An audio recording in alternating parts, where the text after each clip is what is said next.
Genèse au chapitre 8, le verset 17 au verset 21. Fais sortir avec toi tous les animaux de toute chair qui sont avec toi, tant les oiseaux que le bétail, et tous les reptiles qui rampent sur la terre, qu'ils se répandent sur la terre, qu'ils soient féconds et multiplient la terre. Noé sortit avec ses fils, sa femme, et les femmes de ses fils. Tous les animaux, tous les reptiles, tous les oiseaux, tout ce qui se meut sur la terre, selon leurs espèces, sortirent de l'arche. Noé bâtit un autel à l'Éternel. Il prit toutes les bêtes pures et tous les oiseaux purs, et il offrit des holocaustes sur l'autel. L'Éternel sentit une odeur agréable. Amen. Veuillez vous asseoir tranquillement dans sa présence.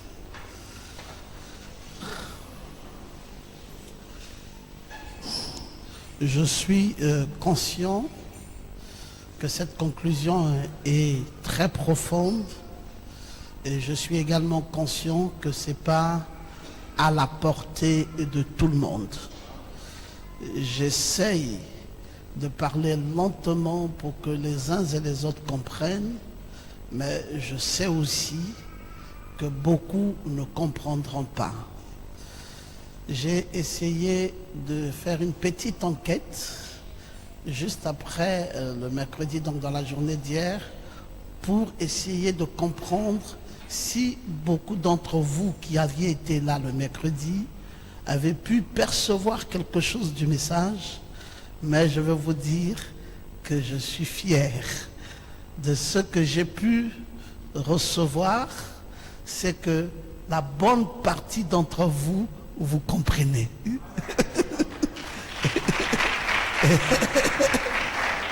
Et honnêtement, j'étais étonné. Je me suis dit, tiens. Je ne pouvais pas m'imaginer que vous puissiez comprendre. Et tout à l'heure, j'étais avec le révérend Nathanaël. Je voulais aussi savoir si lui aussi comprend. Et il me dit, non, mais je comprends très bien. Et j'ai dit, mais comment vous parvenez à comprendre ça?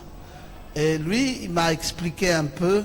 Il m'a dit, non mais pasteur, la vérité c'est que c'est vrai que c'était du concentré, mais vous avez toujours lancé ces brides tout le temps quand vous prêchez. Et donc nous avons déjà toutes les brides rassemblées dans nos mémoires, dans nos esprits.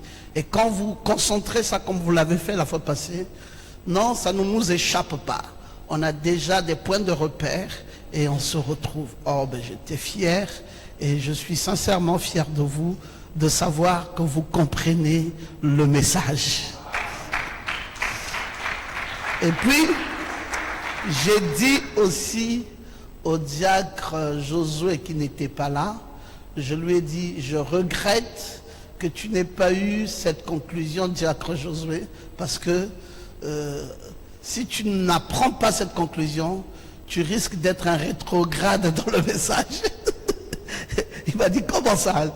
Tout le temps que j'ai passé moi dans la foi, je dis, j'ai peur que tu ne sois un rétrograde dans ce message si tu n'as pas ce message. Et je l'ai dit aussi au diacre Efferol qui n'était pas là le mercredi. J'ai dit, tu es un petit rétrograde. Un seul culte d'avoir manqué fait de toi un rétrograde, parce que c'est des choses profondes et dont nous sommes sûrs que quand vous comprenez ça, le Seigneur vous a affranchi de la dénomination et vous a emmené dans ce nouveau message. Amen. C'est une histoire de Noé, une belle histoire qui s'est passée en 3 étapes. Noé, avant d'entrer dans l'arche, prédicateur de son état, comme dit Frère Branham, que la prédication, c'est pour saisir le pécheur et l'emmener à la repentance. Et lui, Noé, a prêché 120 ans. Il a exercé la prédication prédication, il a saisi le pécheur et il a amené le pécheur à la repentance. C'est ce qu'on appelle le naturel ou l'appel à accepter le salut. Mais Noé, son travail ne s'est pas limité là. Après qu'il ait prêché, il a construit une arche et il a introduit ceux qui ont cru dans cette arche. Et le mystère qu'il y a dans cette arche, c'est que Frère Branham nous dit 3 étages, 3 étapes de la grâce. Donc quand vous entrez dans cet âge, vous passez par la justification, la sanctification et le baptême du Saint-Esprit. Et donc les 3 étapes de la grâce dans l'arche. Et c'est le deuxième exode dans le travail accompli par Noé qui va consister dans le spirituel, parce que ceux qui sont effectivement rentrés là étaient ceux qui avaient accepté le salut. Mais ça ne s'arrête pas là, l'histoire avec l'arche de Noé. C'est qu'il y a une 3e étape, et alors la 3e étape va consister maintenant à sortir de l'arche de Noé. Et quand ils doivent sortir de l'arche de Noé, alors les animaux sont purs, les oiseaux sont purs, tout le monde est pur, Noé lui-même est pur, sa femme est pure, ses enfants purs. Et puis l'Éternel se retrouve devant la nouvelle création. Il dit waouh! Et la conclusion de cela, c'est que l'Éternel sentit une odeur agréable. Alors, c'est cette partie-là qui est très importante à comprendre.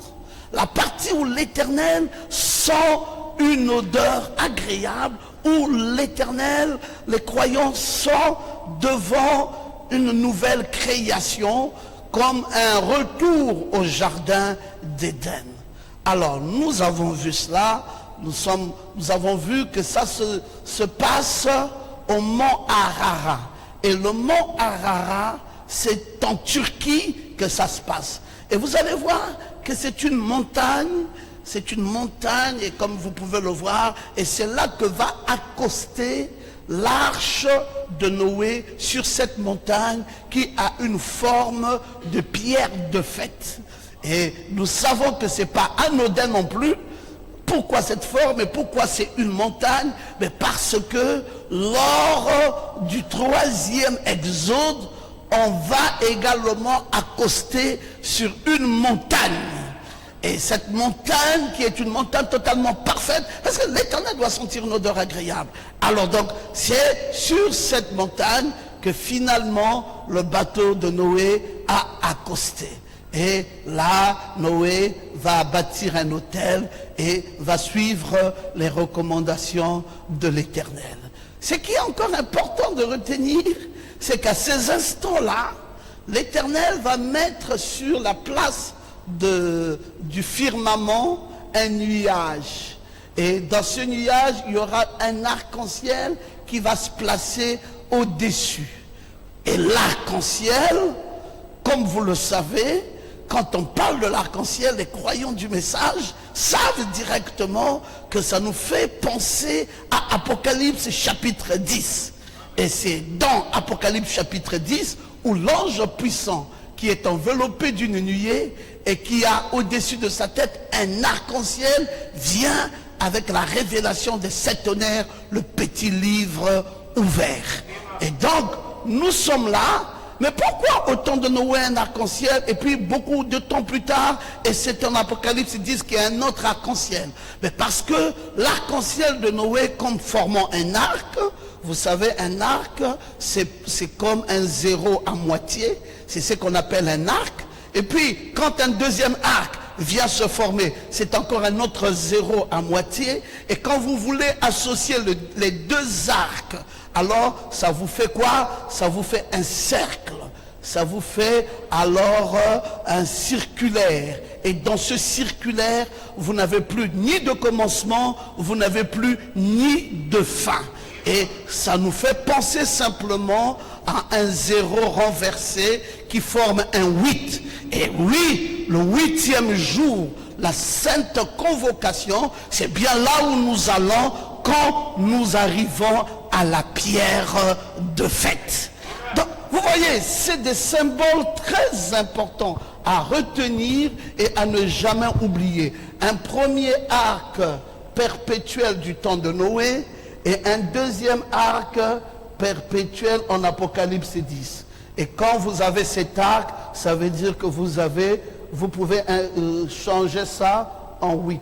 Et parce que le 8, c'est le seul chiffre, et le 0 qui n'ont ni commencement ni fin et qui forment une éternité. Or, il se trouve que quand nous entrons dans l'âge de la pierre de fête, ici nous sommes au 7e âge de l'Église et ici nous rentrons au 8e jour. Et le 8e jour ici, qui est la sainte convocation, c'est deux arcs-en-ciel entièrement formés qui forment un 8. Et là, ça fait directement allusion à l'éternité. Et alors, nous avons fini la Odyssée pour entrer dans un âge éternel. Et qu'est-ce que ça veut dire tout ça? L'arc-en-ciel qui vient au mont Ararat, formant ainsi le 8, qui est alors une nouvelle alliance, une alliance éternelle d'avec Dieu. Et nous avons fini avec l'alliance perpétuelle. Et cet arc-en-ciel, vous avez vu, c'est comme cela que ça formait. Quand on dit un arc-en-ciel se forme, vous pouvez voir ça dans cette image. Et quand il y a un deuxième arc-en-ciel, vous comprenez donc que nous rentrons dans l'alliance éternelle, dans l'alliance circulaire. Mais, élément à retenir, c'est qu'au temps de Noé, en ce temps-là, Frère Branham dit qu'il fallait considérer l'Église naturelle. Alors, ce point de vue est très important quand Frère Branham nous le dit. Il dit considérer l'Église naturelle.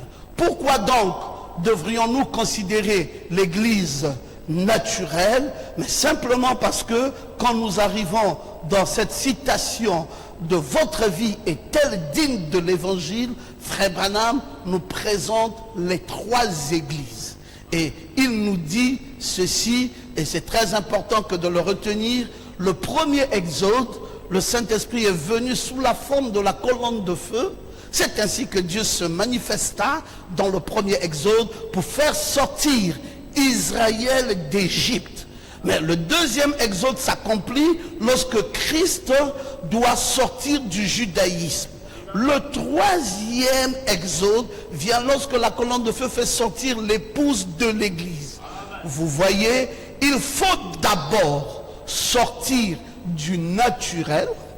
Voilà donc ce que nous retenons, sortir du naturel et ensuite sortir du spirituel. Mais ne vous arrêtez pas là. Après tout, le spirituel doit sortir de l'Église. Alors, vous pouvez bien distinguer ces trois périodes. Alors, donc, il y a eu trois périodes dans l'histoire de l'Église et les temps de Noé nous ont signifié toutes ces trois périodes. Maintenant, que peuvent bien signifier ces trois périodes dans les temps de Noé, puisque nous les connaissons maintenant? C'est que dans les temps de Noé, il y a eu deux types de prédications différentes. Il y a eu la prédication qui consistait à mener le pécheur à la repentance. Et puis, au sortir de l'arche, Noé bâtit à nouveau un autel. Il n'est plus question de prêcher à nouveau aux pécheurs qui doivent se repentir. Parce que ceux qui sortent de l'arche ne sont plus des pécheurs. Ceux qui sortent de l'arche sont ceux qui ont été qualifiés et qui sont passés de la justification à la sanctification, au baptême du Saint-Esprit. Et ce sont eux qui aspirent maintenant à l'adoption. Alors ceux-là, il faut leur prêcher un autre type de message, un message qui est appelé l'adoption. Alors comment comprendre que du même prédicateur peut sortir deux types de prédications avec deux fréquences différentes? Eh bien, ce sont les textes que je vous ai pris dans les Saintes Écritures, dans Matthieu 5, 21 à 22. Vous avez appris qu'il a été dit autrefois aux anciens. Voilà ce que vous avez appris, mais moi je vous dis. Donc, Jésus utilisait deux temps. Un temps d'un message qui avait été dit aux anciens et un temps où il venait maintenant apporter un nouveau message, comme pour nous montrer le changement de dispensation. Et frère Branham nous dit que le message dans lequel nous sommes, dans la jonction du temps, c'était un changement du temps, et nous sommes à la croisée des chemins. Le grand Dieu ne change pas, il est inchangeable, il accomplit ces choses au carrefour du temps dans le passé. À combien plus forte raison le fera-t-il maintenant? Vous voyez, frère Branham croyait toujours dans le fait que l'Église va passer par des changements. Il y aura des alternances. Un moment, vous serez dans une symphonie comme ceci, et à un autre moment, la cadence de la symphonie va changer, et le type de message qui vous sera prêché sera entièrement différent. Et il continue à appuyer le fait qu'il y a une jonction de temps. Et frère Branham est clair là-dessus sur la jonction de temps, et il nous dit que nous dirons qu'il y a 3 églises avec 3 dispensations. Cette déclaration qu'il a faite, le temps est proche, qu'il prêcha à Chicago, est très forte, parce que pour frère Branham, 3 exodes veulent aussi bien dire 3 églises différentes. Et il dit qu'il y a 3 églises avec 3 grandes dispensations.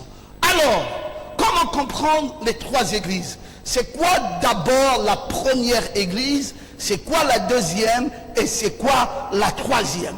Et il dit que les 3 forment une perfection de Dieu. Et il dit que Dieu est toujours parfait en 3. Alors, quand nous voyons la première église, c'est celle d'Israël. C'est l'église de l'Ancien Testament d'Israël. La suivante, c'est l'église des nations, celle qui est appelée l'église spirituelle. Et la troisième, c'est l'église épouse de Christ. Voici donc, d'après William Branham, ces 3 églises. Israël, l'église des nations et l'épouse. La première était un peuple naturel, sorti d'un peuple naturel pour un pays naturel. Voilà, ça c'était la première église, un peuple naturel sortant d'un pays naturel pour un autre pays naturel. Cependant, la deuxième église était celle qu'on appelait l'église spirituelle, sortie d'une église naturelle pour une promesse spirituelle. Et cependant, la toute dernière est l'église épouse, sortie d'une église spirituelle pour une promesse parfaite et éternelle. Alors, vous voyez que dans les 3 églises, la notion de promesse parfaite et la notion de éternelle ne ressort qu'à la 3e église, qui n'a rien à voir avec cette église ici. Quand on dit l'église des nations, il s'agit de cette église ici qui part d'Éphèse, Smyrne, Pergame, Thyatire, Sardes, Philadelphie et Laodicée. C'est ça l'église des nations. Mais maintenant, la 3e église, c'est cette autre église ici avec des promesses parfaites et éternelles. Alors, comme c'est aussi 3 dispensations, nous pouvons entendre frère Branham nous le dire lui-même. Et il le dit, dans votre vie est-elle digne de l'évangile? Voici ce qu'il nous a dit. Nous pouvons bien distinguer ces 3 périodes. Je vous l'ai lu la citation tout à l'heure. Frère Branham nous présentant d'abord l'église naturelle, ensuite l'église spirituelle, et pour finir le spirituel qui sort d'une église, donc l'épouse. Et il nous dit que le tout premier exode, il parle d'Israël en Égypte. Donc, le premier exode, il s'agit de Israël. Alors, si c'est Israël, lors de ce premier exode, ça veut dire que dans ce premier exode, on doit avoir un chef spirituel. Parce qu'ici, il s'agit d'Israël. Et le deuxième exode ici, il s'agit de l'église des nations.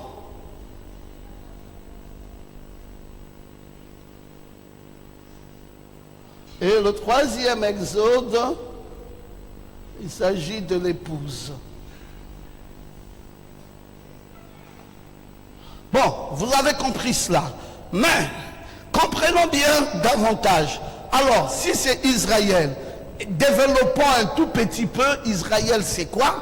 Et je vous l'ai dit, que cet Israël, vous ne parlez pas d'Israël comme ça, parce que Israël, Abraham a parlé d'Israël selon que c'est un peuple de Dieu, mais que c'est un peuple qui ira en esclavage, et dans l'esclavagisme durera 400 ans. Et après 400 ans, Israël sera délivré de l'esclavagisme et alors s'engagera pour ne plus être Israël, mais être appelé désormais une église. Mais sous la conduite d'un homme, un grand homme dont le nom est Moïse. C'est Moïse qui conduit ce peuple dans sa destination. Et donc vous voyez, mais la chose formidable dans l'étude faite, c'est que vous parlez de Moïse et vous parlez de 400 ans, vous devez savoir numéroter ces 400 ans, ça part à partir de quelle période.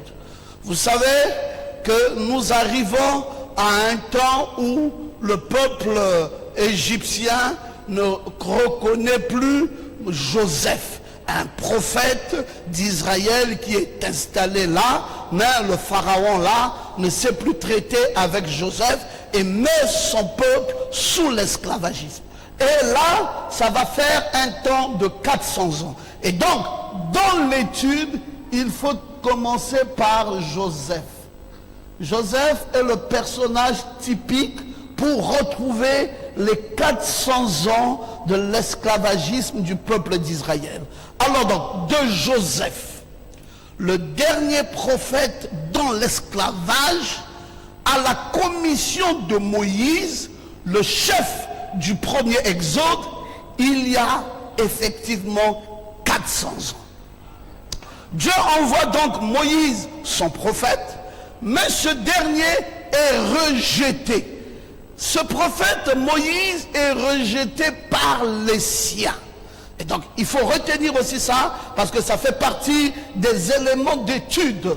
Donc, de Joseph à Moïse, 400 ans, mais ce qui se passe, c'est que Moïse est rejeté. Moïse est rejeté. Et quand Moïse, donc, est rejeté, rejeté par qui? Mais rejeté par son propre peuple. Quand ils ont dit à Moïse, veux-tu encore nous tuer comme tu as tué l'Égyptien? Et Frère Branham interprète. Il dit que c'est ce qui fera qu'ils aient 30 ou 40 ans supplémentaires. 30 ou 40 ans supplémentaires. Alors donc vous allez retrouver des messages où il va dire de 30 ans, et puis vous en retrouverez d'autres où il va parler de 40 ans supplémentaires. Et puis voilà donc ce temps d'ajout pour avoir rejeté le libérateur de leur temps.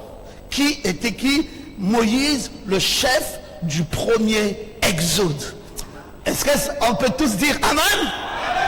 Je rappelle simplement, je sais que vous avez déjà compris depuis ce premier jour. Et puis voilà donc, après donc c'est leur sortie, le peuple de Dieu devient l'église de Dieu dans le désert.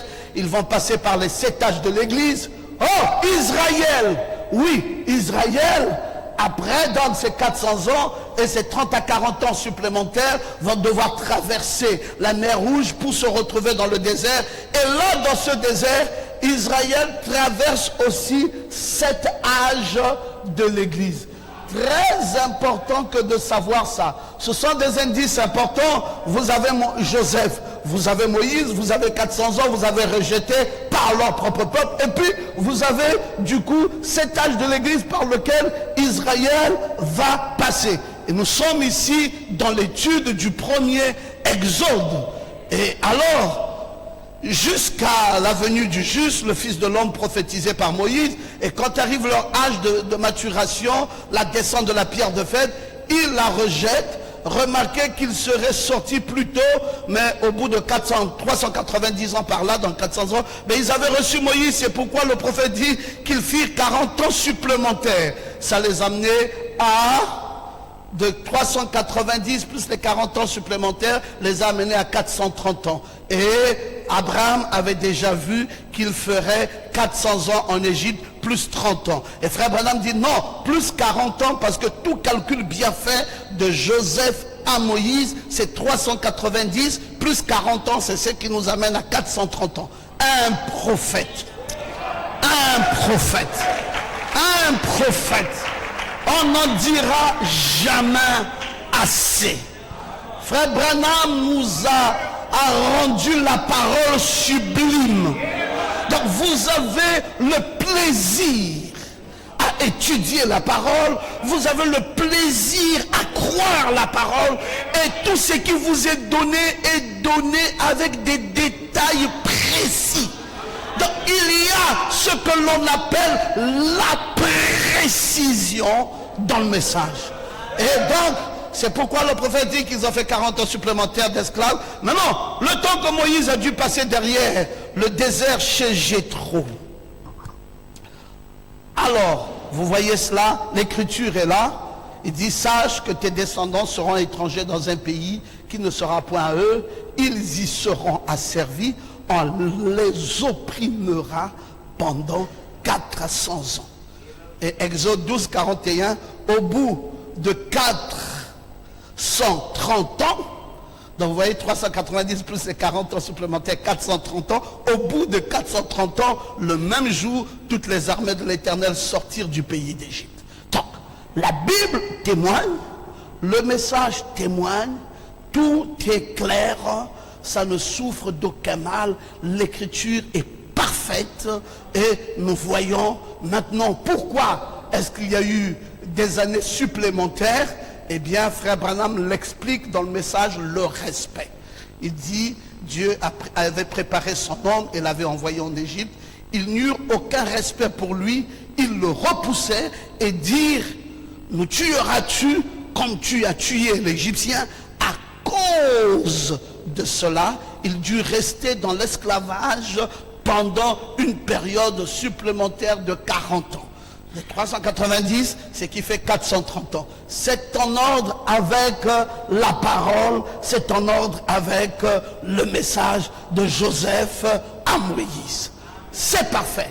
Ils sont donc restés là, comme dit frère Branham, et ils étaient réduits de nouveau en esclavage parce que ils ont joué avec le prophète libérateur que Dieu leur avait envoyé, le chef du premier exode. Frère Branham en parle. Maintenant, passons à la deuxième église.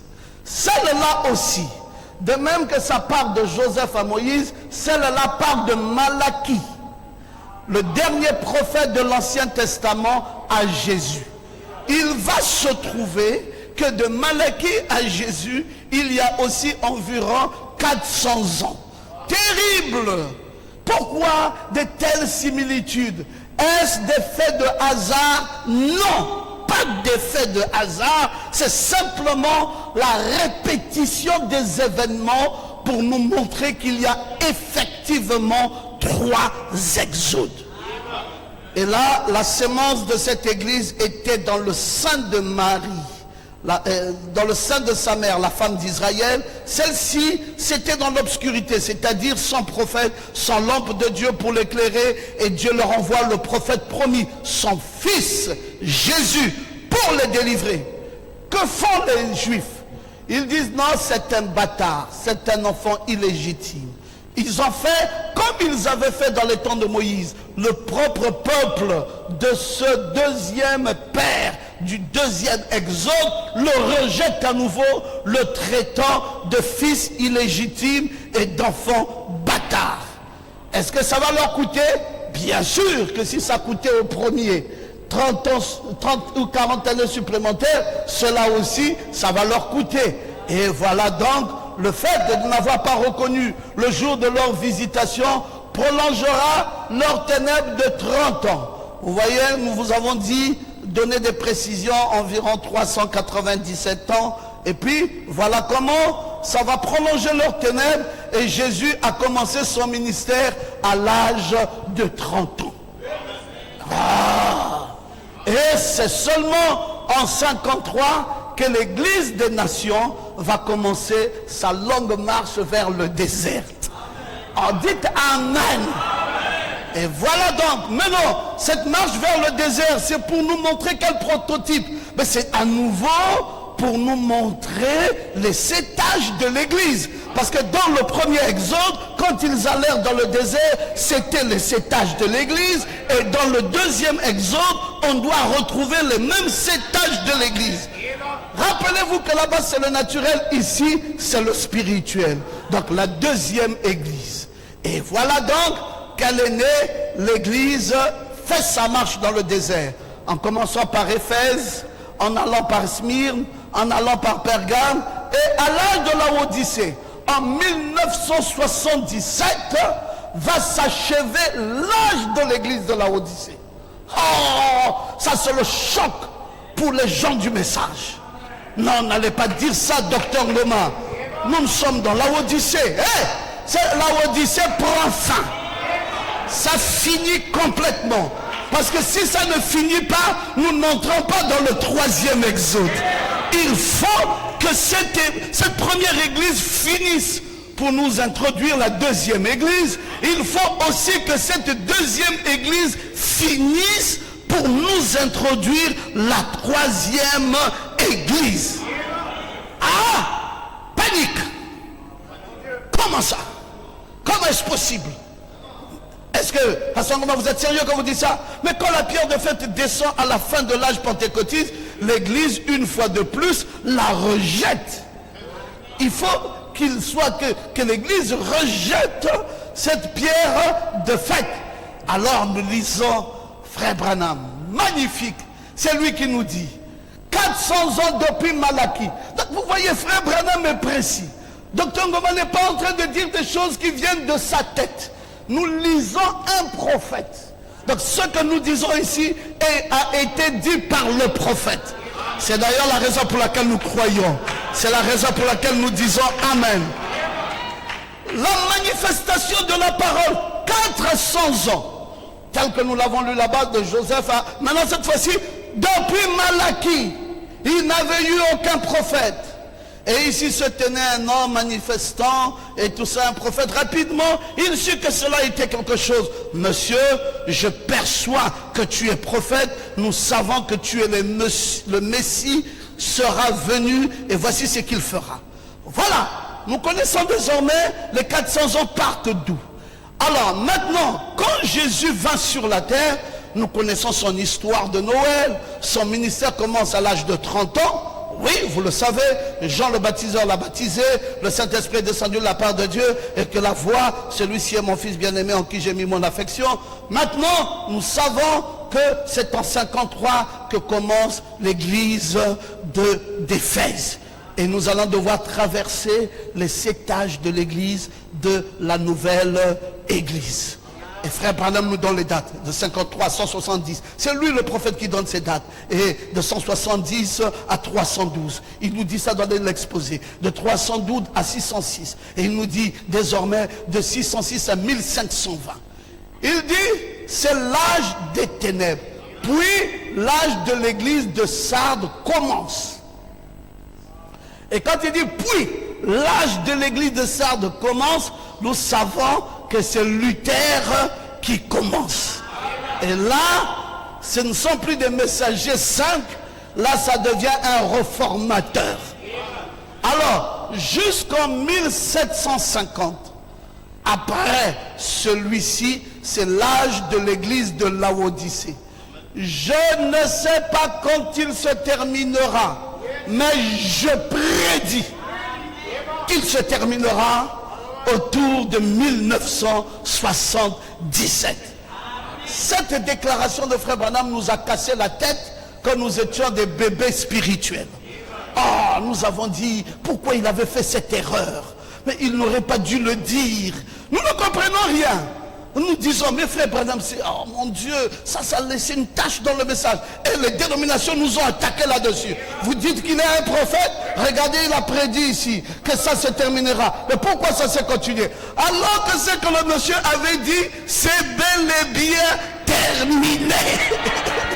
Alléluia! Un prophète ne se trompe pas. Nous pensions que l'âge de la Odyssée va finir quand nous serons partis dans l'enlèvement. Et alors on s'est dit, mais pourquoi nous sommes encore ici? Nous n'avions pas compris. C'était quoi l'enlèvement? Il y avait deux types d'enlèvement. Il y avait un enlèvement de foi et il y avait un enlèvement de gloire. Et l'enlèvement de foi qui est la révélation, c'était accompli. Nous sommes allés nous asseoir dans les lieux célestes, attendant l'enlèvement de gloire. Bébé spirituel. La dénomination nous a gênés avec ça. Nous ne comprenions rien.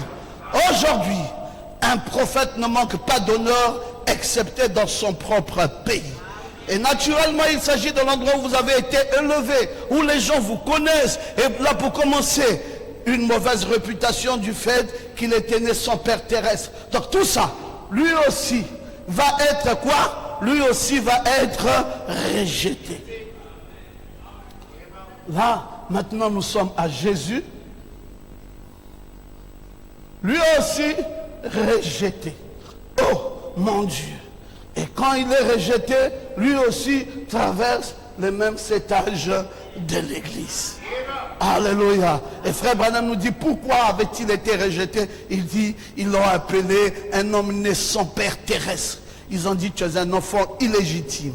Et ils nous ont dit qui il était, parce que, bon voilà, Marie, qui était la femme de Joseph, ils étaient encore fiancés et ils ne pouvaient pas être déjà au stade de pouvoir faire un enfant. Et voilà tout ce qui s'est passé. Jésus a fait l'objet par son propre peuple d'un rejet.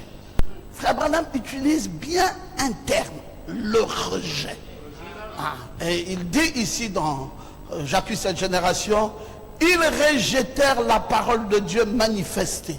Ils ont accepté leur credo au lieu de la parole, et c'est bien sûr ce qu'ils font encore aujourd'hui, et ils rejetèrent la parole. Ici, il y a quelque chose que je voudrais que vous compreniez bien. Ok, ils ont rejeté la parole, ils ont accepté le credo, ils ont crucifié publiquement le Seigneur, et voilà, et ils sont coupables. Frère Branham dit, je les accuse au nom de Jésus-Christ. Deuxième église finie. Maintenant, passons à la troisième église.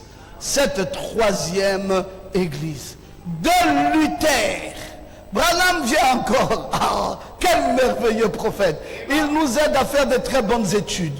De Luther. Cette fois-ci, il parle de Luther. Il dit l'âge de Sardes à la confirmation de William Branham, chef du troisième exode, donc de 1520 à 1933, il y a environ 400 ans.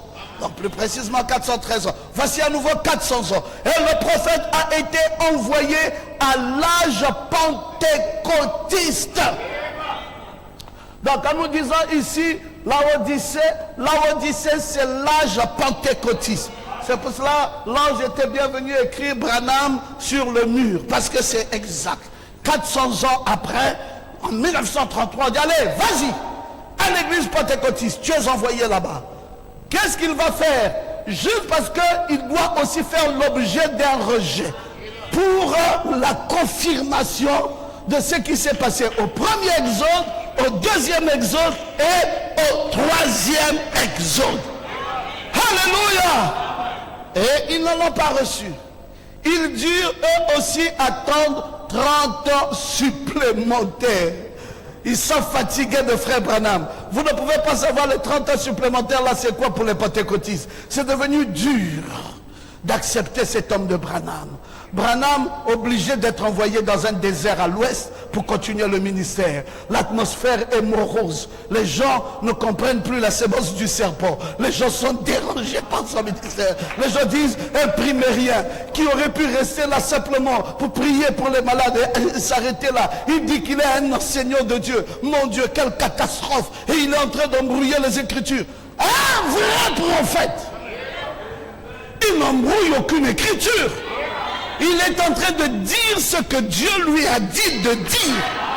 Et tout ce qu'il dit est parfait. Ils ne comprennent pas toujours. Et alors, c'était le temps de leur jugement. Ils furent jugés par le message et condamnés. Nous sommes arrivés en 1963, va commencer un autre âge. Une autre dispensation qui va couvrir, j'allais mettre ici 3 périodes de temps pour l'épouse. Et voilà comment nous allons passer par ces périodes-là. Suivons bien ce que Frère Branham va dire. Il dit ici, observez le message. Ne marchez pas avec les tièdes là dehors. Il a été envoyé aux pentecôtistes.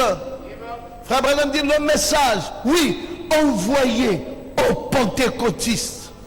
L'élu qui est tiré dehors. Maintenant, une grande partie de mon assemblée est constituée des pentecôtistes. Cela parce que la Pentecôte est le tout récent message que nous avons dans les rangs dénominationnels. J'ai été envoyé chez les pentecôtistes. Nous sommes à Laodicée. Ne confondez pas ici. Frère Branham est en train de faire suite au réformateur. Il est en train de jouer le rôle de Malachie 4. Et là, dans ce ministère de réformateur, le prophète dit qu'il est envoyé chez les pentecôtistes. Il dit d'ailleurs même que son église est constituée pour la grande majorité des pentecôtistes. Et il dit que c'est là que c'est ce qui est le plus récent dans les rangs dénominationnels. Il dit mais quant à moi, je m'accorde avec eux plus qu'avec n'importe quelle autre église dénominationnelle. Je préfère être avec les pentecôtistes que d'être avec toutes les autres églises dénominationnelles. Je penche moi-même, Branham, vers le pentecôtisme. Parce que c'est le dernier message. Tous mes convertis que j'amène à Christ, j'essaie de les diriger sur une certaine église pentecôtiste. Mais je les ai condamnés par tous les moyens que je sache. Parce qu'ils sont dans l'erreur en ce qui concerne les Écritures. En étant une dénomination, en ne voulant pas marcher dans la lumière lorsque celle-ci leur était présentée. Et alors, maintenant, nous savons qu'il va dire, maintenant dans un autre âge, pourquoi ne l'accepte-t-il pas? Pourquoi ne voit-il pas cela? Eh bien, il est la parole promise pour ce jour. Pourquoi ne le voit-il pas? Pourquoi? Parce qu'ils vivent dans le reflet de Luther. Il commence toujours, il dit, ça part de Luther. Ils vivent dans le reflet de Luther, ils vivent dans le reflet de Wesley, et ils vivent dans le reflet des baptistes et pentecôtistes, ils vivent dans le reflet d'une autre lumière. C'est pourquoi ils ne peuvent pas recevoir la lumière de la parole intégrale. Tout le problème des frères du message de nos jours. Ils vivent dans le reflet d'une autre lumière.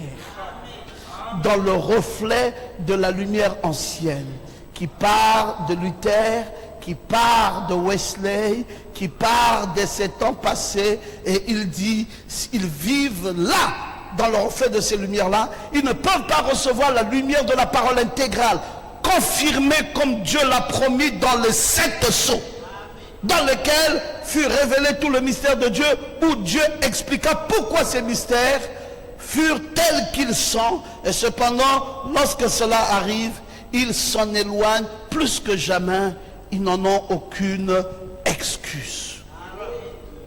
Maintenant, le corps de la parole doit naître. Et il dit, c'est le corps épouse parole de Christ, qui est né en 1963. Alors, quand il arrive en maturité dans le sein de l'âge de l'Église, comme le corps époux parole est né du sein de Marie la porteuse, maintenant le corps de l'épouse parole va naître du sein de l'église pentecôtiste. Marie était la balle qui gardait le grain. L'église pentecôtiste était la balle qui a gardé le grain. Maintenant le grain qui est la parole doit sortir. Et la balle doit se retirer d'elle-même. Et quand la balle se retire, c'est alors que le grain sort. Frère Branham nous explique le même phénomène du deuxième exode qui se reproduit dans ce troisième exode. Je voulais parler, vous connaissez ces choses, et il arrive en Apocalypse chapitre 10, et là, il dit, la parole entière vient de naître. Et là, en Apocalypse 10, il y a un arc-en-ciel.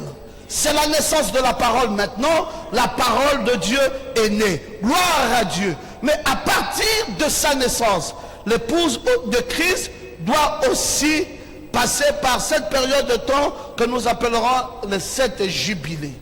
Notre prophète va dire que le réveil est terminé pour l'Amérique. Quand il dit ça s'est terminé en 1956. Or, si vous voyez le tableau de l'évangile qui a voyagé, parce que Frère Branham nous dit que l'évangile voyage comme le soleil. Il dit c'est comme la civilisation voyage. Ici nous sommes à l'est.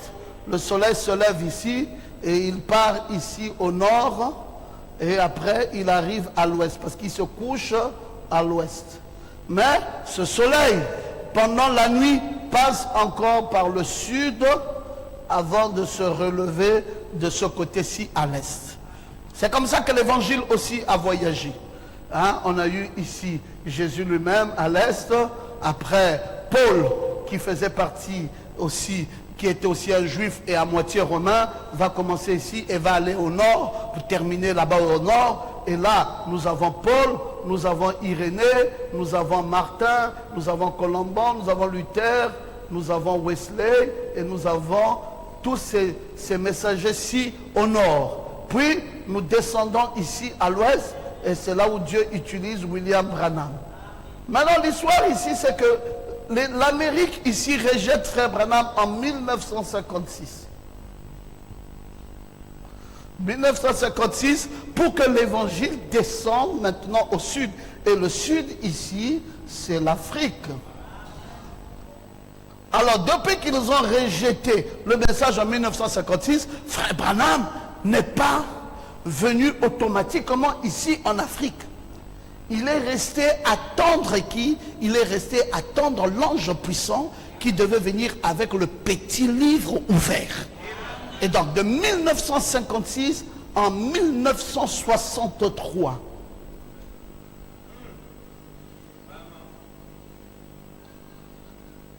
un jubilé 7 ans, la parole vient de naître.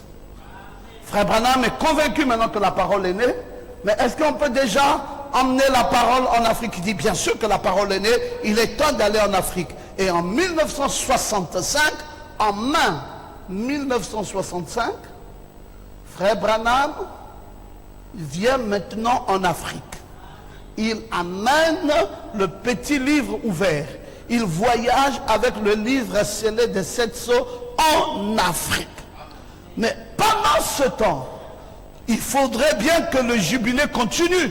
Alors de 63, on va passer à un autre jubilé qui va nous amener en 1970. Ça va être un deuxième et il y aura un troisième jubilé qui va nous amener en 1977. 77, le prophète dit que c'est la fin de l'âge de Laodicée. Alors, écoutons le prophète. 63, de 56 à 63, donc durant 7 ans, la venue de l'ange puissant, le Fils de l'homme, la naissance du corps parole de Christ. 70, c'est la fin du deuxième jubilé. Frère Branham effectue son dernier voyage missionnaire après l'ouverture des 7 sceaux en 1965. Celui-ci le conduit seulement en Afrique, chez la Reine du Sud, auprès de qui il a été envoyé, le pays d'Afrique noire, qui commence à recevoir le message de l'or. Par exemple, l'Afrique centrale, qui reçoit le message en 1970. Nous allons avoir des pays comme le Zaïre qui va recevoir le message, le Cameroun qui va recevoir le message, et le Gabon va recevoir en 1982. Et là, ça va être dans un autre type de jubilé. Mais écoutez ce qui se passe. Frère Branham dit, c'est quelque chose dans mon cœur qui m'attire en Afrique. Il dit, j'aimerais aller simplement pour les gens de couleur. Mais je veux aller vers mes amis de couleur, parce que c'est là que le Seigneur m'a appelé. Est-ce que vous pouvez dire Amen? Il dit, frère Branham est clair. Il dit, c'est là où le Seigneur l'a appelé en Afrique. Et, frère Branham, la fin du 3e jubilé, du début du jubilé de l'épouse, dans le 3e exode, l'ange messager de l'heure lui-même dit que 1977 est un jubilé. Nous le lisons, il dit ici, Dieu fait sonner le jubilé de tous les 49 ans, la 50e année, c'était le jubilé. Nous le comprenons. Depuis le premier jubilé, ça sera le 70e, ce qui donne exactement 3430 ans. Jubilé, ça veut dire, en monte, c'est la délivrance. Il dit, en 1977, ça sera le 70e jubilé, ce qui donne exactement 3430 ans. Il dit, alors jubilé veut dire, on monte la délivrance. Maintenant, on doit monter. On monte où? On est délivré des fleuves dénominationnels. Maintenant, on monte dans la pierre de fête pour commencer la nouvelle histoire. Laquelle histoire de l'église du 3e exode, dont le chef du 3e exode n'est plus Jésus, mais le chef du 3e exode est William Branham. Alors j'aime quand on peut dire Amen. Alors, nous arrivons de 1977 à 1984, un premier jubilé dans la 3e église. L'église commence à saisir la révélation de cet honneur. L'église commence à saisir la révélation du 7e sceau. La demi-heure de silence. L'église commence à comprendre certaines choses. De 1984 à 1991, à la fin du 2e jubilé dans la 3e église, c'est le vent de démocratie qui souffle. Et alors on commence à voir réellement cette église commence à devenir spirituelle. Elle cherche à se libérer de toute la pesanteur dénominationnelle. Nous sommes en 1991 et le Logos est né en 1992. Donc on sort de cette pesanteur. En 1998, qui est supposé être la fin du 3e jubilé dans la 3e église, c'est à partir de cette année que les églises de l'Afrique noire commencent aussi à saisir la parfaite révélation de cet tonnerre d'Apocalypse 10. En 2005, c'est la fin du 4e jubilé, c'est le 4e jubilé de l'épouse. Selon la Bible, la grande tempête du grand jubilé doit sonner pour la fête. C'est dans cette période-là que se prépare véritablement l'église. Elle ne veut plus parler le langage dénominationnel. Elle fait mourir toutes les pensées pentecôtistes. Elle parle maintenant un langage nouveau, avec des termes nouveaux, pour un âge nouveau. Ce sont les termes employés par le prophète depuis la descente de l'ange puissant, le 28 février, après l'ouverture des sceaux, avec une nouvelle manière de comprendre, une nouvelle manière de penser. Dites un peu Amen.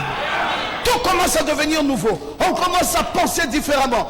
Les dénominationnels ne peuvent plus supporter d'être assis dans nos congrégations. Nous ne sommes plus comme eux. Ils rentrent en transe, nous on ne rentre pas en transe. Ils prophétisent, nous on ne prophétise pas. On est calme, on est assis. Et il dit Jésus est bon. Nous disons frère Branham a dit. C'est devenu des contextes compliqués. Ils disent mais c'est pas possible. Est-ce que ces gens-là, c'est pas des dogmes, c'est pas des credos, mais c'est quoi exactement? Ah, il dit non, on doit se séparer d'eux parce que ces gens-ci sont dangereux, ils n'ont pas la même foi que nous. Ils ne comprennent pas là où nous nous situons. Même nous-mêmes, on ne sait pas pourquoi nous faisons comme ça. Nous avons une nouvelle manière de comprendre les choses. Nous arrivons en 2012, la fin du 5e jubilé.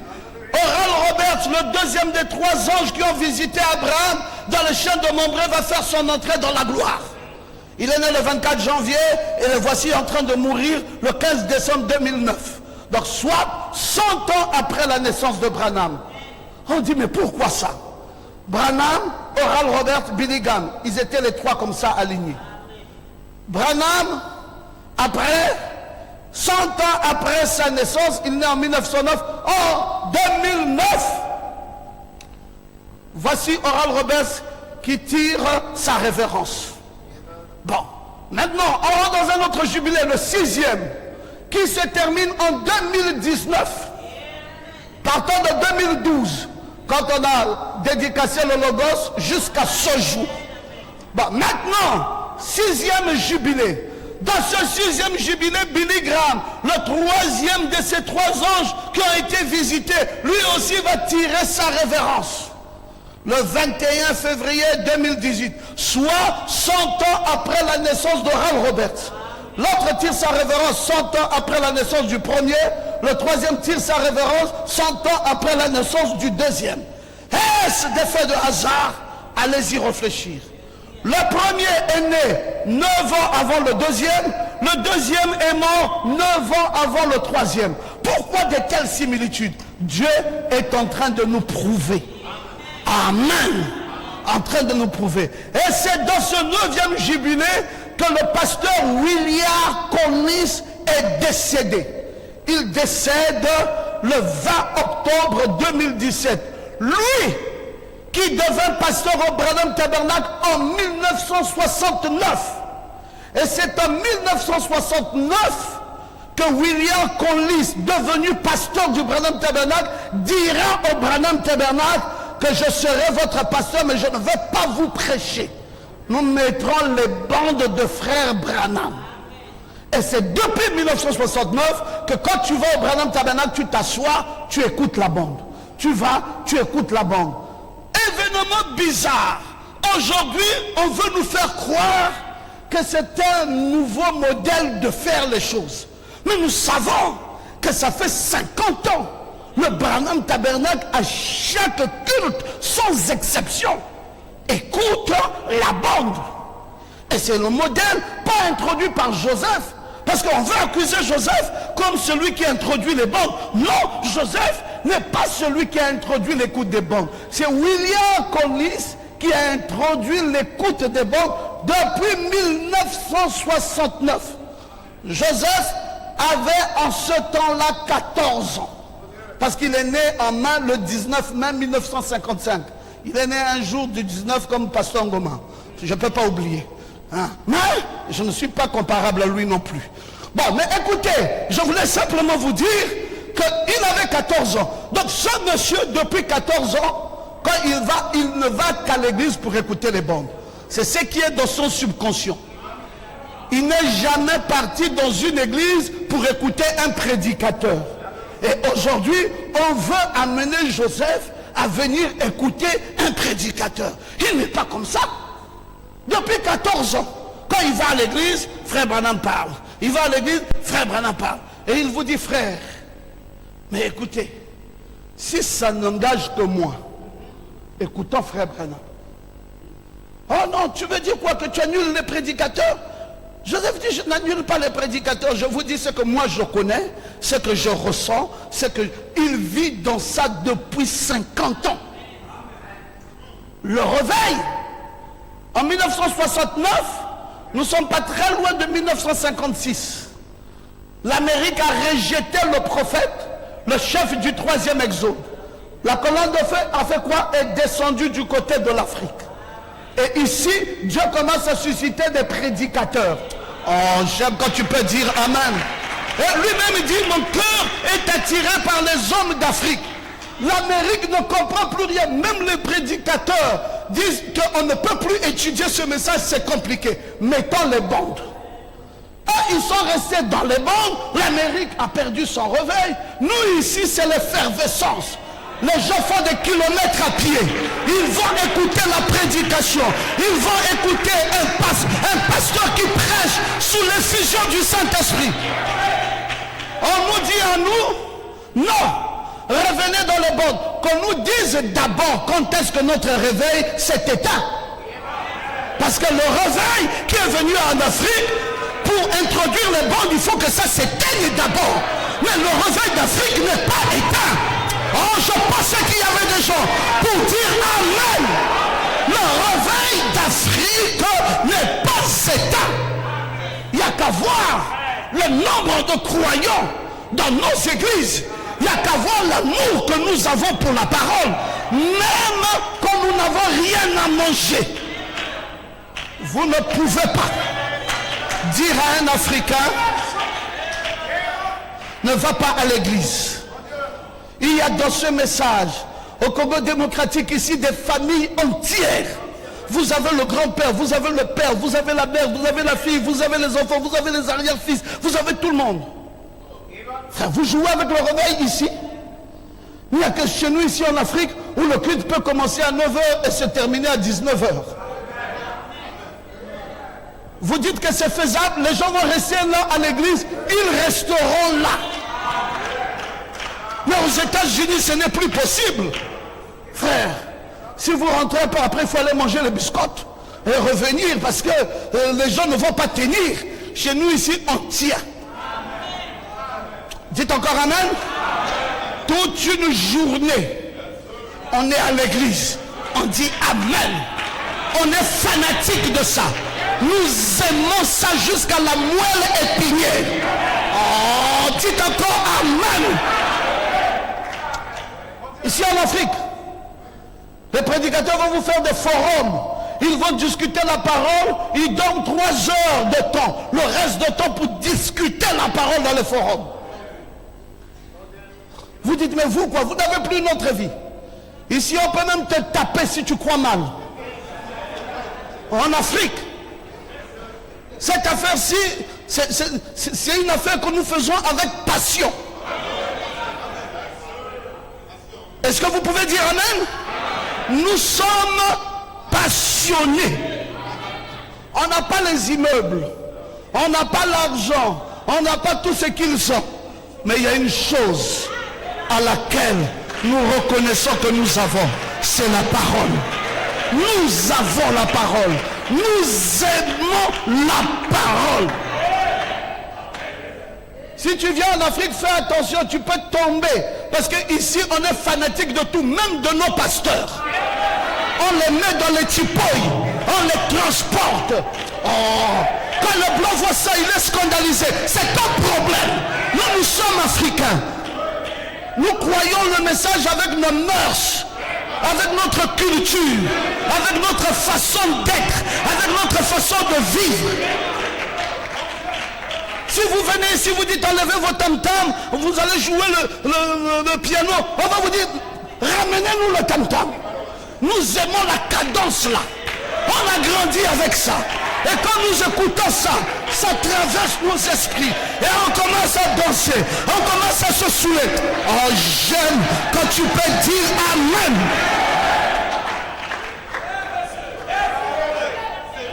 Un grand réveil. Plus de la moitié des croyants du monde entier sont concentrés ici. En Afrique. Frère, c'est là où ça bombarde. Amen. On n'a pas d'argent. Parfois, nos maisons sont sales. Mais nous allons vous construire des buildings pour les maisons du Seigneur. Nous allons investir pour Dieu. Ah, est-ce que c'est vrai?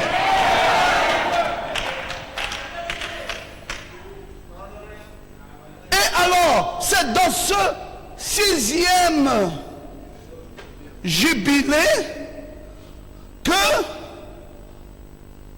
lui, William Collis, celui qui a introduit l'écoute des bords, va se retirer du Branham Tabernacle. De lui-même, il dit, je ne suis plus pasteur du Branham Tabernacle. En octobre 2015, il s'est retiré. On a introduit Joseph à sa place. Amen. Et il est allé commencer sa nouvelle église à Nuit Albanie. Et là, va s'accomplir une autre prophétie. Joseph prendra ma place. Oh, oh, oh, oh, j'aime ça. Est-ce que quelqu'un peut-il dire amen? Il va devenir le pasteur du Branham Tabernacle. Et c'est aussi là, dans ce 6e jubilé, après de la 3e église, que Joseph décide de fermer l'imprimerie. Oh, mais pourquoi? Il dit, faisons rentrer l'électronique. Donc, vous comprenez, messieurs, que toute une imprimerie devient maintenant une imprimerie électronique. On ne fait plus les brochures, on fait maintenant les tablettes.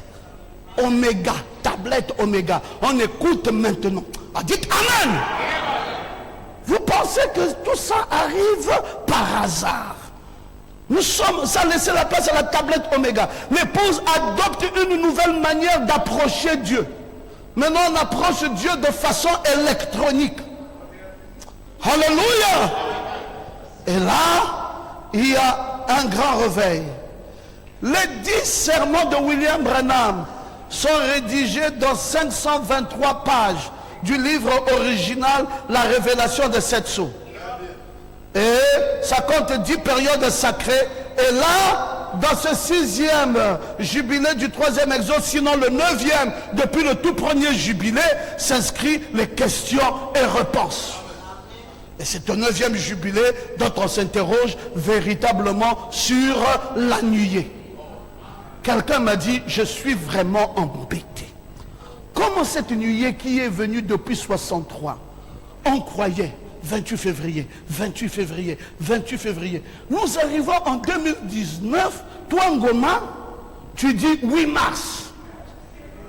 Il dit, mais monsieur, est-ce que tu ne sens pas qu'il y a quelque chose qui ne va pas dans ta tête? J'ai dit, papa, le grand problème, c'est que nous n'avons pas tous la même littérature.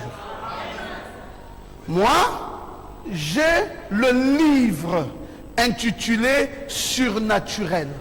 C'est écrit Surnaturel, la vie de William Branham, volume 3, livre 6, de 1960 à 1965, copyright 2014, par Even Jorgensen, page 235. Que dit Even Jorgensen? Il dit, le récit de l'ouverture de 7 sceaux est certainement suffisamment extraordinaire en soi, sans qu'on ait besoin d'ébruiter la rumeur que les 7 anges s'étaient rendus auprès de William Branham le jour même où les photos du nuage avaient été capturées. Ces anges sont réellement venus visiter William Branham. Mais la rencontre eut lieu 8 jours après la prise des photos du mystérieux nuage. Amen. Ça se dit dans un livre qui est publié depuis 2014. Donc, moi, je n'ai même pas encore rencontré ça. Je vais en Suisse. Au cours de la même année, pour voir un ami, il me dit, voici ce que moi je trouve bon de te donner. Ce sont ces livres-là. Je prends les livres, je commence à lire. Des volumes. Premier volume, deuxième volume, j'arrive au 3e volume. Moi, je dis, quoi c'est ça? Quoi c'est ça? Monsieur, tu crois le 28 février? Il dit, je crois. Les anges sont bienvenus le 28 février. Les photos scientifiques là sont vraies. Mais la rencontre, non. Oh, comment? Oui, visitation, mais non rencontre. Il dit, parce que c'était fermé. Je dis, monsieur, vous avez des preuves? Il dit, voilà les preuves. Ce fait ne diminue en rien le caractère miraculeux de l'affaire.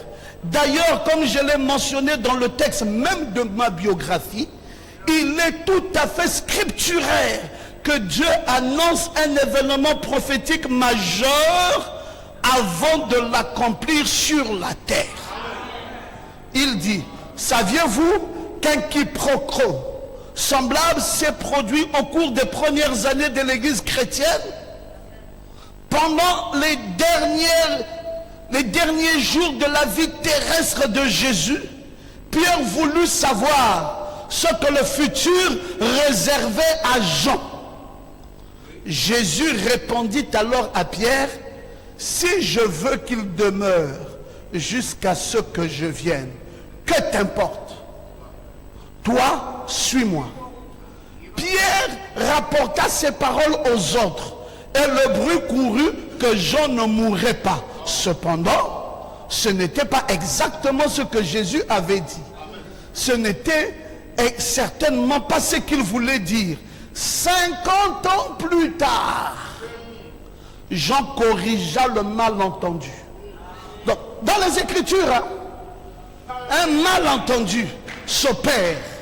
On dit, est-ce qu'il a dit qu'il viendra te trouver en vie? Est-ce qu'il a dit qu'il ne te trouvera pas en vie? On ne comprend pas. Les frères discutent.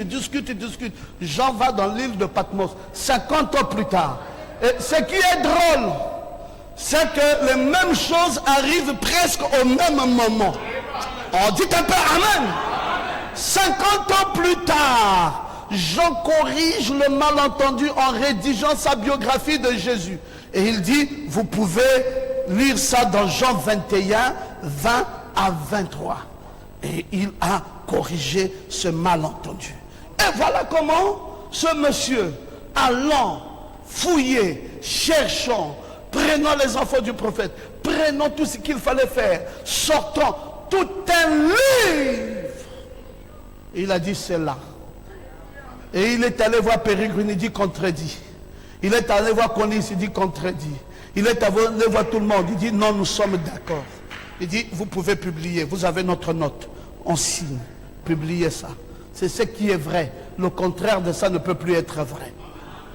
Bon, et moi je tombe dessus. Moi aussi je dis, je crois que c'est comme ça. Parce que c'est ça la suite des choses. Vous voyez, c'est ça le nouveau jour. Un langage complètement différent dans cette troisième église.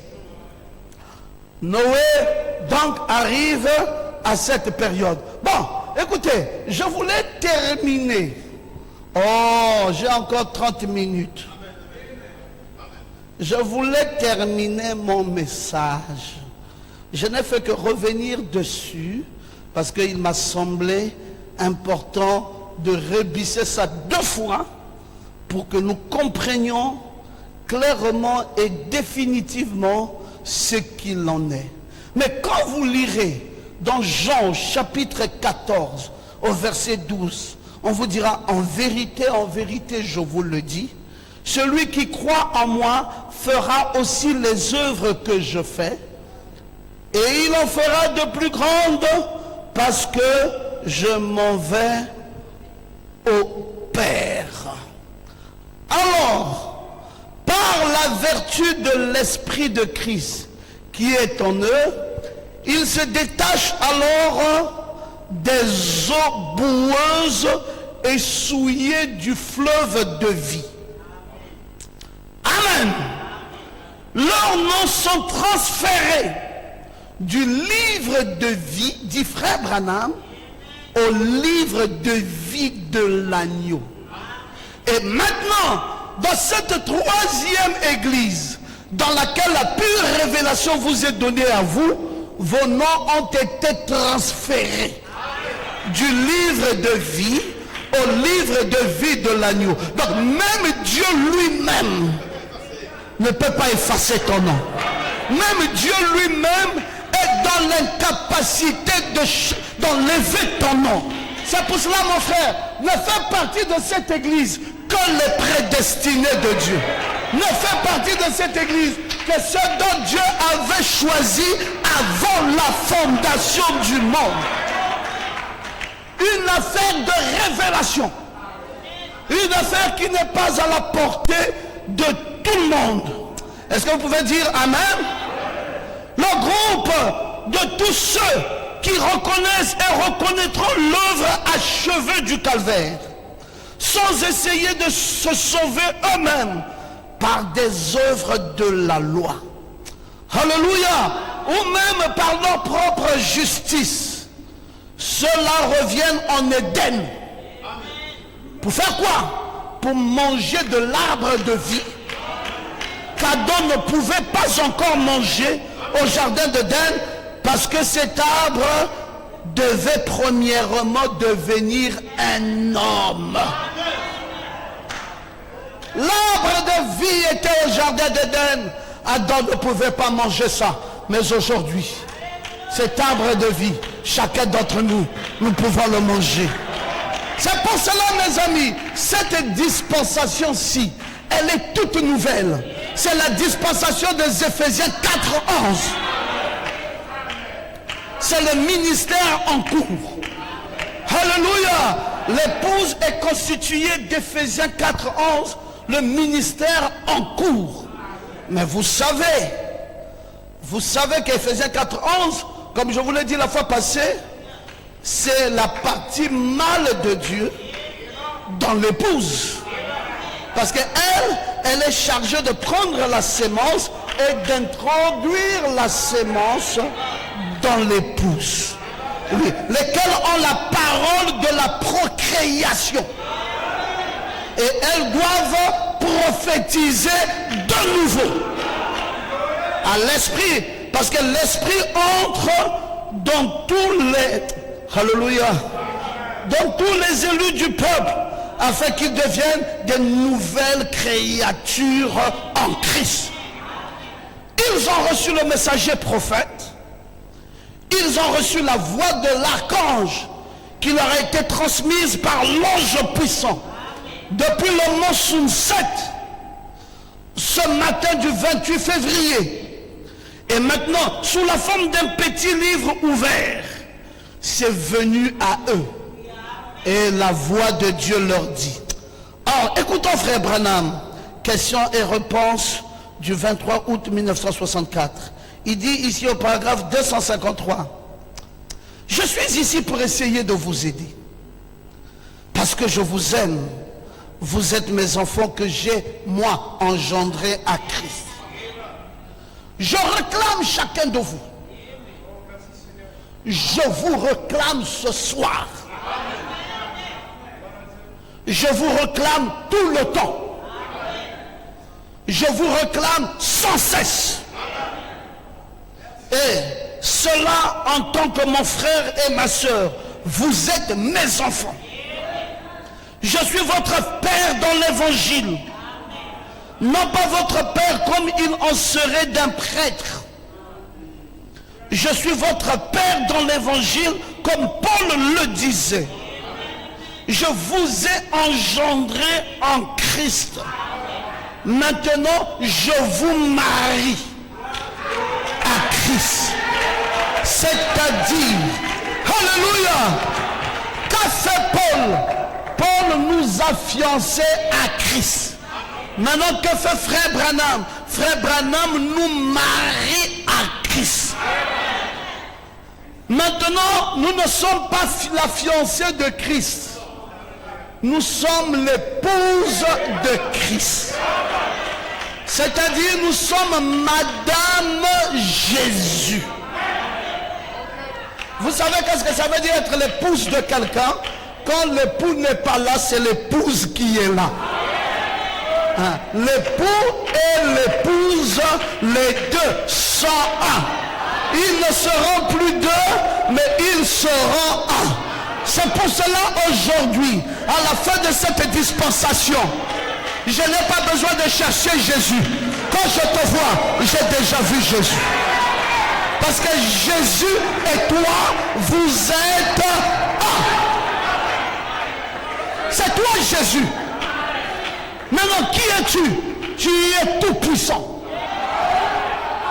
Toi là, tu es tout puissant.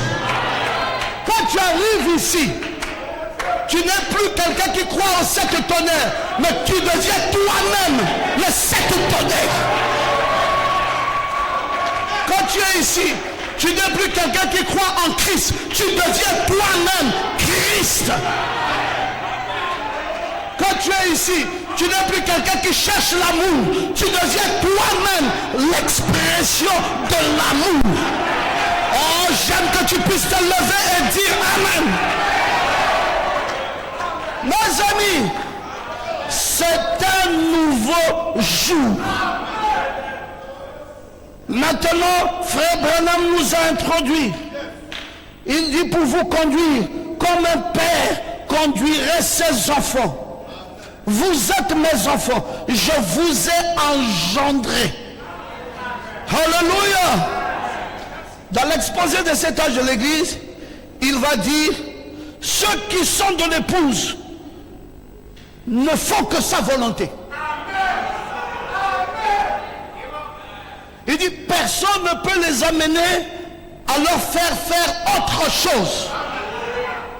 Tout ce que toi tu fais, c'est la volonté de Dieu. Même quand tu ne comprends pas, tu es dans la volonté de Dieu. Parce que tu es l'épouse. Donc tes actions, tes actes, tes mouvements et tout ce que tu fais, c'est la volonté parfaite de Dieu. Alléluia. Qui peut te reprocher quoi? Personne. Écoutez, ils restent tranquilles. Ils savent qu'il faut que ce soit Dieu, comme eux, qui fassent les œuvres, qui accomplissent sa propre parole.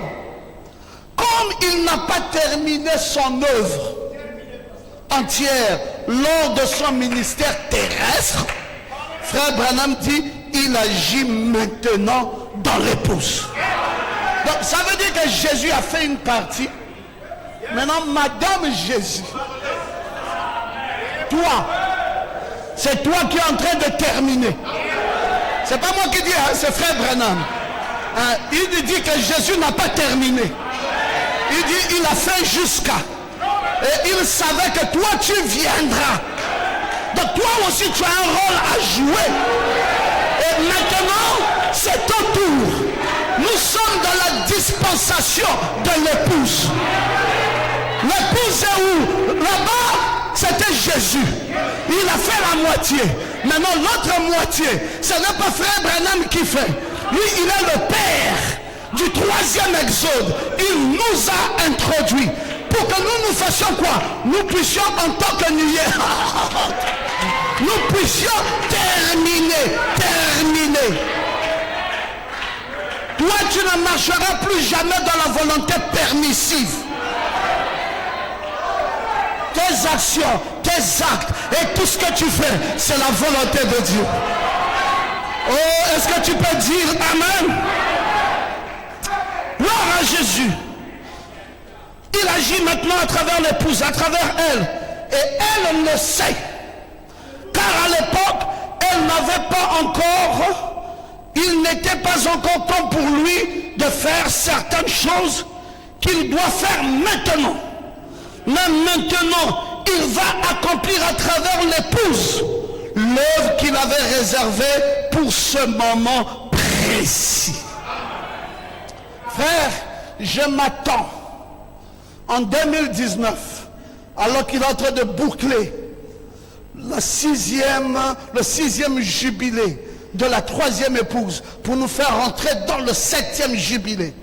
Je m'attends à partir de 2020 à des histoires que le monde ne comprendra plus avec nous. Il va se passer des choses que le monde ne comprendra plus. Même toi-même, tu vas te demander, est-ce que c'est moi qui ai ressuscité ce mort? Je te dis, tu vas faire des choses parce qu'il y aura un dénouement final. Parce que tu dois faire la continuité de l'œuvre de Jésus. Jésus a fait à moitié. C'est ainsi dit le Seigneur. Ce n'est pas moi qui dis, c'est le prophète qui dit qu'il nous a introduits dans une chose. Amen. Tu pourras arriver là, tu dis j'ai besoin d'argent. Et que l'argent vienne. À un moment donné, les gens de ton quartier vont dire, est-ce que tu n'es pas un magicien? Non, tu es l'épouse.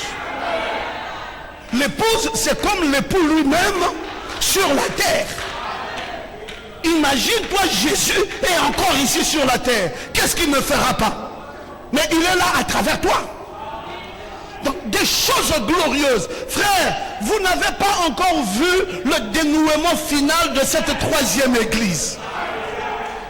Tout ce que les pentecôtistes sont en train de faire là, qui est en train d'attirer des foules, c'est zéro. Parce que nous allons dépouiller l'Égypte. Vous croyez ça? Dans ce troisième exode, nous allons dépouiller l'Égypte. Vous croyez que vous deviendrez très riches? Mais frère, c'est une vérité. Il y aura des choses extraordinaires. Des choses que les yeux n'ont pas vues, qui ne sont même pas montés dans le cœur de l'homme, dans les oreilles non point entendues, qui s'accomplira à travers nous. Je suis dans l'expectative. Je crois ça. Écoutez frère Branham ici. Il dit nous ne sommes pas les créatures du temps. Dans la sémence du serpent, frère Branham dit nous ne sommes pas les créatures du temps. Il dit mais nous sommes qui? Sémence du serpent, il dit nous sommes les créatures de l'éternité. Qui peut dire amen? C'est pas moi. Oh, je n'avais pas préparé ça, j'allais vous afficher ça. Alléluia. Il dit maintenant, quand je pense à cela, c'est mon Dieu, alléluia, une portion de lui vit en moi maintenant. Parce que c'est maintenant que j'ai la vie éternelle. Et chaque homme et femme qui sont ici ont la vie éternelle. Par la parole créatrice de Dieu qui appelle les choses à l'existence. La parole créatrice en toi. On dit là-bas, il y a quelqu'un qui est en train de faire frère, ils n'ont rien fait. Dis encore amen. Le sept tonnerre a un réveil. Le réveil de sept tonnerre est en cours. Dans ce 7e jubilé dans lequel nous rentrons, nous allons voir une vraie église. Tu ne vas pas convertir quelqu'un en l'invitant, en lui forçant la main.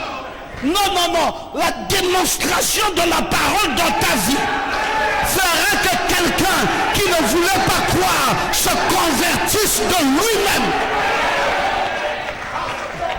Alléluia. Où est-ce que nous allons maintenant? Eh frère, nous sommes des créatures d'éternité. Cette parole parlait que l'ange de l'église se manifeste sous la forme d'une nouvelle âme est arrivé. Nous sommes devenus des nouvelles créations. Dans le seul lieu d'adoration, frère Branham dit, vous êtes une nouvelle création. Il dit, non pas pour une dénomination, mais pour la parole. Vous êtes une création de la parole. Est-ce que vous croyez ça? Ici, là, avec ce 3e exode, on devient les créations de la parole. Maintenant, nous créons par le pouvoir de la parole. Est-ce que vous pouvez dire amen? Nous sommes devenus des nouvelles créations. Pour qui les choses anciennes sont passées et toutes choses sont devenues nouvelles.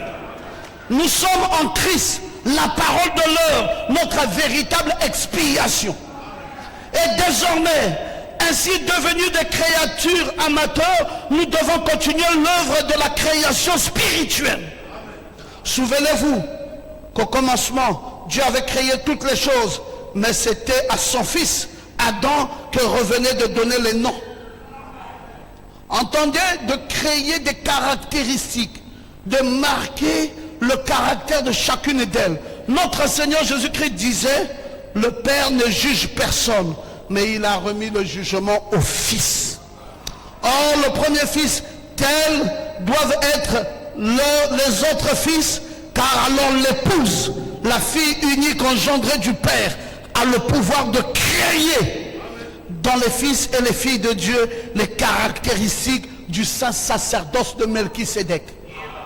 Donc nous entrons, mes frères, dans un autre mouvement. Quand nous atterrissons au mont Ararat, ce n'est plus les mêmes personnes.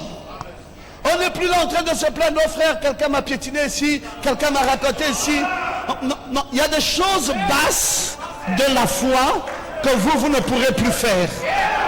Vous entrez dans une nouvelle dimension. Vous entrez dans la dimension de la manifestation des fils de Dieu. Est-ce que vous pouvez dire amen? Vous êtes les créatures du Créateur. Oui, vous êtes devenus la parole faite chair. Vous avez reçu le pouvoir de devenir lui-même un créateur. De disposer non seulement de la nature, mais en même temps de la puissance éternelle du Dieu éternel. Maintenant, vous partez d'une gloire en une autre gloire. Qu'est-ce que nous sommes devenus, les amis? Quelque chose de très fort. Nous sommes devenus, par notre union avec la tête du corps, des créatures. Non pas seulement des créateurs de la joie, non pas seulement des créateurs de la paix, mais les créateurs même des écureuils, non, mais même des êtres d'éternité, des fils et des filles de Dieu, dans nos propres groupes. Frère Branham dit que maintenant ce que vous m'avez vu faire ici, là, dire que les écureuils soient, et les écureuils viennent. Il dit ça, c'était l'œuvre d'une gerbe agitée. Et il dit, mais il y a une église qui est le reste de la moisson, qui va devoir accomplir les mêmes grandes choses que vous m'avez vu faire. Ce qu'on a vu faire, frère Branham, en miniature, et ce que nous allons commencer par faire en 2020 ici. Frère, je suis certain d'une chose, le monde ici va se soumettre à nos pieds. Je suis certain d'une chose, plus personne n'osera plus t'engueuler toi. Je suis certain d'une chose, Dieu va te revêtir d'une autorité telle que même ta famille se soumettra à tes pieds. Je suis convaincu d'une chose, cette église sera une église triomphante. Alléluia! Dieu va faire des choses magnifiques parce que c'est le retour en Éden. Nous allons revêtir les mêmes pouvoirs que Adam avait quand il était en Éden. Il pouvait dire au lion, vas-y là. Il pouvait dire à l'éléphant, viens ici. Il pouvait dire aux zèbres, allez, couche-toi. Et ces animaux-là, ces bêtes sauvages se soumettaient à lui. C'est ça la sortie de l'arche. Les bêtes sont devenues pures devant Sem, Japheth et Cam. C'est eux désormais qui tiennent le destin de la nouvelle chose. Oh, je peux me représenter Noé qui dit, maintenant je dois diminuer. Parce que vous devez croître. Alléluia! Une nouvelle création. Une odeur agréable. Tout ce qui se fait devient parfait. Dieu peut appeler des choses à l'existence. Dieu peut ordonner par leur bouche. Ils peuvent multiplier la terre, la grandeur de Dieu, la gloire de Dieu, le succès de Dieu. Tout ce que le péché a retenu durant toutes ces années dans ta vie. Je te dis dans le nom du Seigneur Jésus-Christ, ces péchés-là ne te retiendront plus l'année prochaine. Tu es en train de te préparer à quelque chose de beaucoup plus glorieux. C'est pour cela, sois calme. Tiens ferme dans ta foi. Tu as cherché Dieu. Maintenant tu verras Dieu. Pas que tu le chercheras, tu le verras désormais dans ta vie. Tu verras ce Dieu-là rendu entièrement manifeste dans ta vie. Et ma prière, c'est que la révélation de Dieu vienne dans ton cœur maintenant et que tu comprennes le temps dans lequel tu es rentré. Tu es devenu une nouvelle création. Tu es rentré dans la nouvelle création. C'est pour cela, mes amis, toutes les orientations de Jacob n'existeront plus dans ta vie. Tu deviendras un Israël. Toutes les actions de Simon l'agité ne seront plus en toi. Tu seras Pierre. Les actions de Saul n'agira plus. Tu deviendras un Paul. Je dis, tu ne seras plus Abraham, mais tu seras Abraham. Une partie de Dieu sera entièrement manifestée dans ta vie. Quelle gloire! Et Branham me dit, je termine par là, la transformation se poursuit. Il dit de plus en plus, du négatif au positif. Il dit jusqu'à maintenant, nous sommes en train de subir cette transformation. Il parle là dans le 7e psaume. Il dit que ça quitte maintenant du négatif vers le positif. Il dit quelque chose est en train de s'agiter. De la même manière que Frère Branham nous a réclamé. Frère Branham dit, ceux que j'ai réclamés sont maintenant là. Et il dit, Dieu appliquera le signe dans leur vie et ils seront les fils et les filles de Dieu manifestés. Que peut-on dire maintenant? Gloire soit rendue à l'Éternel. Il dit quand Satan s'approchera d'eux, ils diront, Satan, arrête-toi. Et il dit ici que Satan s'arrêtera. Oh, est-ce que tu crois ça? C'est pas toi, c'est une onction de Dieu qui viendra en toi. Et Dieu t'appellera désormais mon ami. Oui, oui, oui, oui, oui. Comment tu feras pour que ton neveu devienne chrétien? Tu vas le réclamer. Tu viens, tu dis, Bernard Prime, je te réclame dans la foi. Ta parole ici. Bernard Prime, sans le savoir, commence à se redresser. Quel temps glorieux! Quel temps glorieux! Ne pouvez-vous pas le voir? Quel temps glorieux! Mettons-nous debout, mes amis, que celui-ci, il est si glorieux pour moi. Quel temps! Quel temps glorieux! Ne pouvez-vous pas le voir? Oh! Quel temps glorieux que celui-ci, il est si glorieux. Quel temps!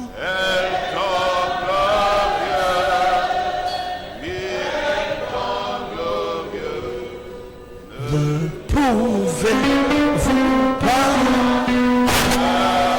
Que le couple Boroubou vienne avec leur enfant pour la consécration. Glorieux que celui-ci, il est si glorieux pour moi. Quel temps! C'est une année de plus.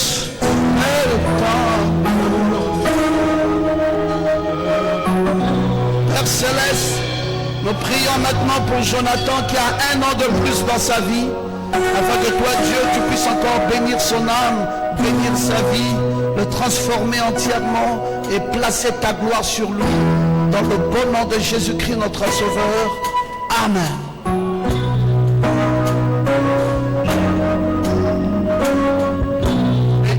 On laisse la place au directeur de chant.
indignes, Seigneur, quand nous pouvons écouter ce que tu viens de dire de la part de ton serviteur. Seigneur, nous n'avons pas de mérite. Mais toi, dans ton amour, tu nous as donné un prophète. Dans la continuité, Seigneur, tu nous as donné un Éphésiens 4, 11. Un finaliste, Seigneur. Oh Jésus, que te dire? Que te dire de plus, Seigneur? Si ce n'est simplement te dire merci. Merci pour cette révélation. Merci pour la parole de ce soir. Merci pour la bénédiction de nos âmes. Merci, Seigneur, parce que tu nous as placés là où toi-même tu as voulu, Seigneur. Alors que le monde se meurt, Seigneur, parce que par manque de révélation, par manque de parole, mais à nous, Seigneur, tu nous as donné la part convenable, la bénédiction convenable, autant convenable. Seigneur, merci. Merci pour tout. Merci pour cette parole. Merci pour ton serviteur. Merci pour cette épouse que tu as tirée de cette troisième église, mon Dieu, mon roi. Ma prière ce soir, Seigneur, est que cette parole qui est sortie, Seigneur, se fasse chair en nous, Seigneur. Tu lui nous place une terre fertile, Seigneur, afin que cela puisse produire la vie escomptée, mon Dieu, mon roi. Nous te bénissons, Jésus. Nous te bénissons. Nous n'avons pas de mots, Seigneur. Nous n'avons pas de mots, mon Dieu. Nous nous sentons tout petits, Seigneur, car nous ne méritons pas cela. Mais c'est ta grâce, c'est ton amour, Seigneur. Et nous sommes reconnaissants. C'est pourquoi nous t'apportons les hymnes et les offrandes. C'est pourquoi nous t'apportons les acclamations. C'est pourquoi nous t'apportons la reconnaissance. Parce que tu es vivant, Seigneur. Sois béni à jamais. Sois exalté, Seigneur. Sois glorifié, mon Dieu. Bénis ton serviteur, Seigneur, qui s'est venu. Donne encore davantage de révélation, Seigneur. Parce que c'est de cela que nous avons besoin, Seigneur. Nous avons besoin de ta parole parfaite, Seigneur, en ce temps, nous demandons. Merci infiniment. Alors que nous sommes arrivés au terme de cette réunion, Jésus, alors que nous sommes arrivés à la fin, Seigneur, nous te prions de bénir nos premières offrandes. Nous te prions, Seigneur, de bénir mon frère, de bénir ma soeur, et de nous accompagner, Seigneur, chacun à sa demeure, mon Dieu, mon roi. Et si cela peut te plaire, Seigneur, permets que dimanche encore, nous puissions être ici nombreux, Seigneur, pour bénir nos âmes au travers de la parole. Seigneur, c'est ma prière. Sois béni à jamais. Que l'honneur, que la gloire, que la magnificence, que les acclamations te reviennent, mon Dieu, mon roi. Alors que nous venons de prier dans le béni nom de Jésus-Christ. Nous disons Amen.